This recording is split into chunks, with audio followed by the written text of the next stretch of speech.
Keep the change. That was $5. I'll put it on your expense account. Thanks a lot. I'm sure your mother would like this. Oh, that's very nice, but do you have anything a little more, I mean, not quite so... I think I know what you mean. I'm glad she does, because I sure don't. Getting ready to leave. There she goes. I think I have something here you might like. Oh, thanks. I've changed my mind. Can you still see her? Yeah, she's standing back there talking to that salesman. I hope she sticks around for a while. This is really comfortable. Hey, this is great. There she goes. Come on. This is so relaxing. Pick me up in a little while, will you?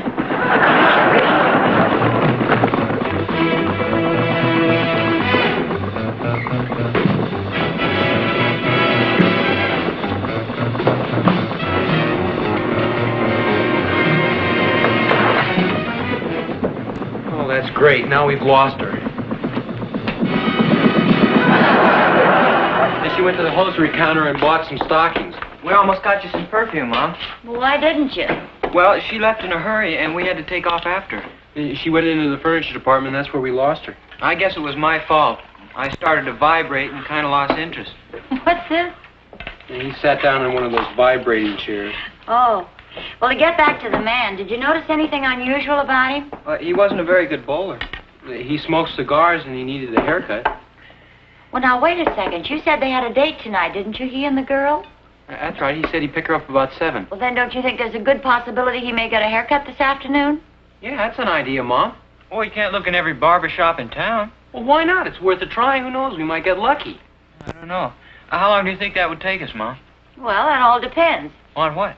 On whether you stop to look through all the barbershop magazines. Yeah, that's a thought. Some of those magazines are pretty good. And you can forget it. Come on, and don't forget your camera. Thanks a lot for the idea, Mom. Well, that David's a born top sergeant.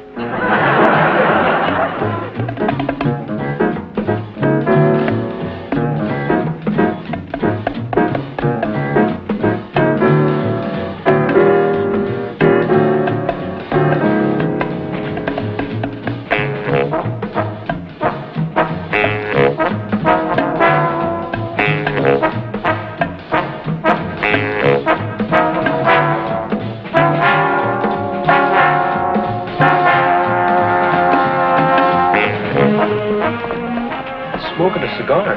Do you think it's your man? It's kind of hard to tell. I wish I could get a better look at his face.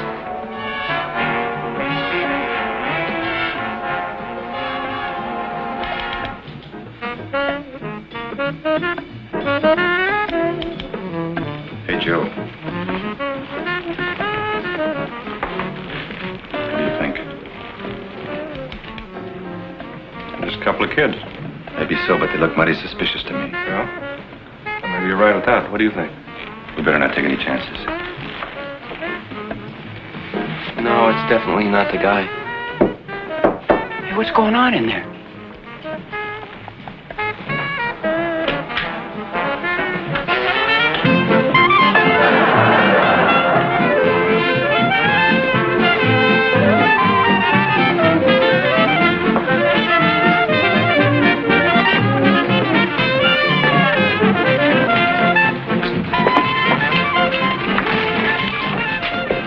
Well, now you know what it feels like to be a killjoy. Let him go to Las Vegas. Come on, let's go. How many more barbershops on the list? Just 2, and that's one of them. Hey, isn't that the guy? Yeah, that's the guy, all right. Boy, this sure is a lucky break. Now the question is, how do we get a picture of him using his bad arm? Yeah, that might not be so easy. Maybe we can get a picture of him combing his hair. Look. No, that's no good. You can't see his face. We wouldn't be able to identify him. I wish he'd turn around. Hey, fellas. Yeah? One of you guys help me with this? Oh, yeah, sure. Go on, Ricky. Give him a hand.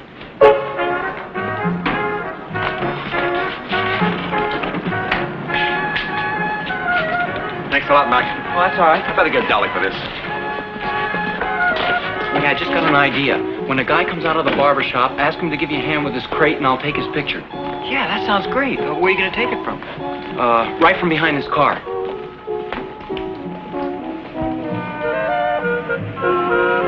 Oh, excuse me, sir. Yes? Do you mind giving me a hand with his crate? What do you want to do with it? Well, I want to put it up there on the truck. Oh, sure. Oh, why don't you grab this end? It might be a little lighter. Okay.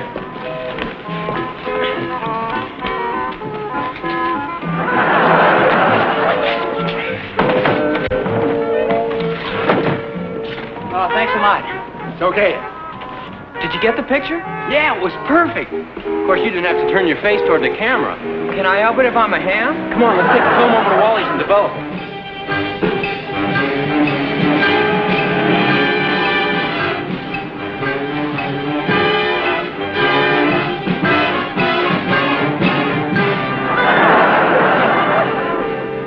There's no doubt about it, Dave. This is pretty damaging evidence.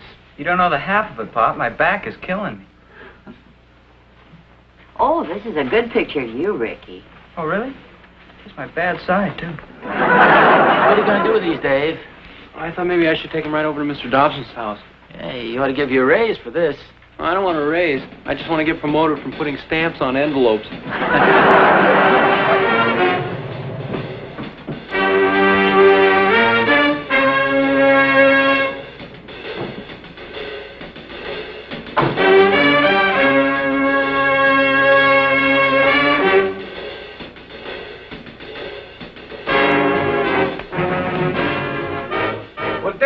Hello, Mr. Dobson. come on in, son. Oh, thank you. Is anything wrong? Well, I'm afraid so. May I speak to you for a minute in private? Well, of course. Why don't we go into the den? We've got guests for dinner. Oh, I'm sorry. I hope I'm not interrupting you. No, not at all. Sit down, sit down. Tell me what's on your mind.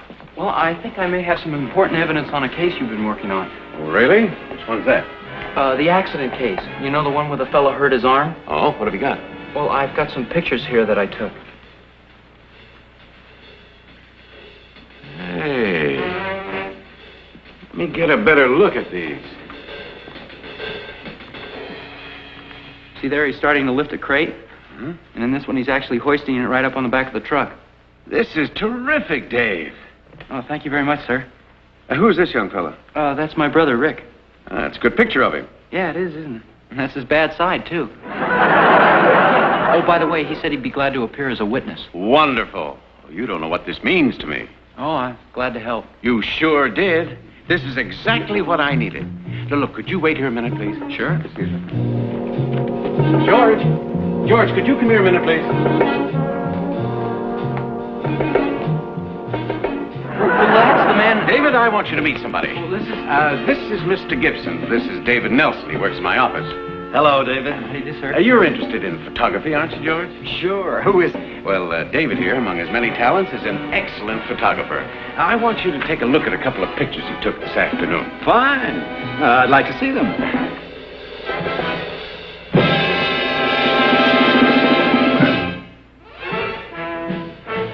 Well, I guess I won't need this anymore. I hate to spy on you, Mr. Gibson, but I felt it was part of my job. Oh, now, don't apologize, Dave. You probably saved me $10.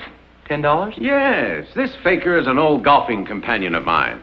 You know, he sprained his wrist about a month ago, and he's trying to get me to believe it's still bothering him. Insisted I give him a 4-stroke handicap. I know I wouldn't have gone through with it. I'm not so sure. You've been getting a lot of sympathy with that sling. Well, it was worth a try. Gee, Mr. Dobson, I'm sorry I got this mixed up. Are you kidding? Well, you did a great job, Dave, and I'm very proud of you. Well, I saw you in the office this morning. I thought you were the man who was involved in the accident case. Oh, that's okay, Dave. I think you'd make an excellent private investigator. You know, this is a good picture of you, George. Really? Mm-hmm. Gee, that's my bad side, too. Oh, I'm sorry. Am I interrupting something? Well, no, not at all. I want you to meet somebody. This is David Nelson. This is Barbara Bensfield. How do you do? Dave's quite a photographer. We've just been looking at some of his photographs. Oh, isn't that nice? Say, why don't you stay for dinner, Dave? Oh, thank you, but I have a date. Are you sure? We'd love to have you. No, really, thanks just the same. Well, it's nice to have met you, Mr. Gibson. Thank you, Dave. Miss Bensfield? Thank you. I can find my way out. Oh, Dave, Yes, ma'am? Yes?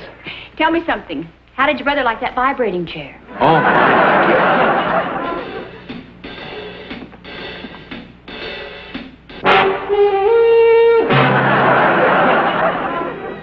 I'm sure glad things turned out so well for Dave. Yeah. It's one case where the wrong man turned out to be the right man. Where is he? Who, Dave? Yeah.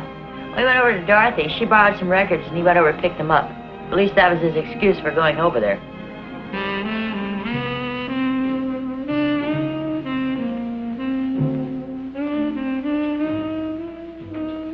After I tracked him down, the next problem was to maneuver him into a position where I could get a picture of him using his arm. Well, how did you ever find that truck and get him to park there just in time?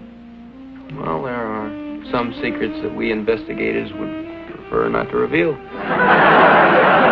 David, you're wonderful. Oh, not really. You're so handsome, Terry. Really? Gee, it's my bad side, too.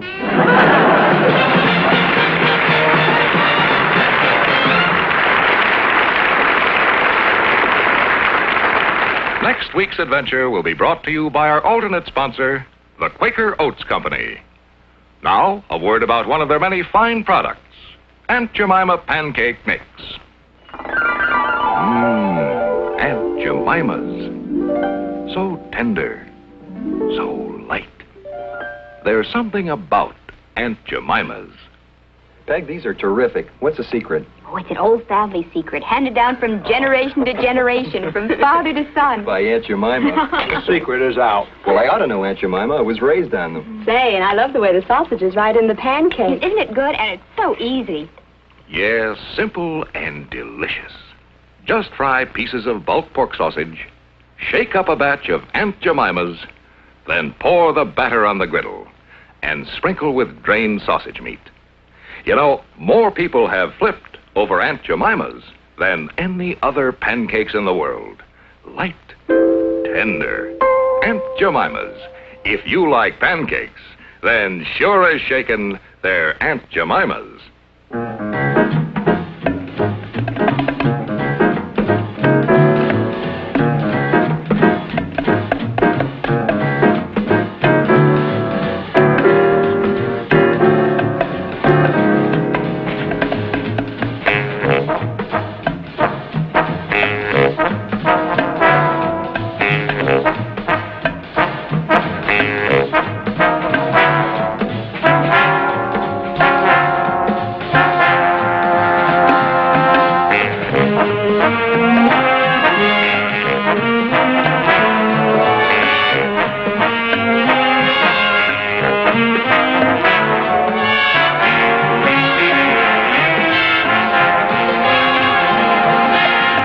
Ozzie and Harriet are brought to you on film by Eastman Kodak Company, who also present The Ed Sullivan Show on another network.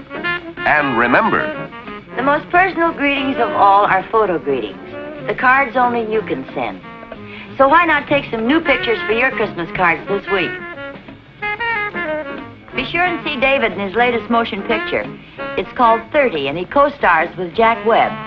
Of course, I may be prejudiced, but I think he does a wonderful job. And speaking of the boys, I hope you have Ricky's new album. We think it's his best yet. It's called Songs by Ricky. Last year, careless tourists and campers destroyed millions of acres of valuable timber, watershed, and recreational areas because they forgot to be careful with matches, smokes, and campfires. When you go hunting, fishing, on a picnic, or maybe just a drive through our forest area, please be extra careful with fire. Drown that campfire. Break those matches. Don't throw that smoke out the car window. Use the ashtray. Make sure every spark is out. Help keep America green. As Smokey the Bear says, remember, folks, only you can prevent forest fires. this has been an ABC Television Network film presentation.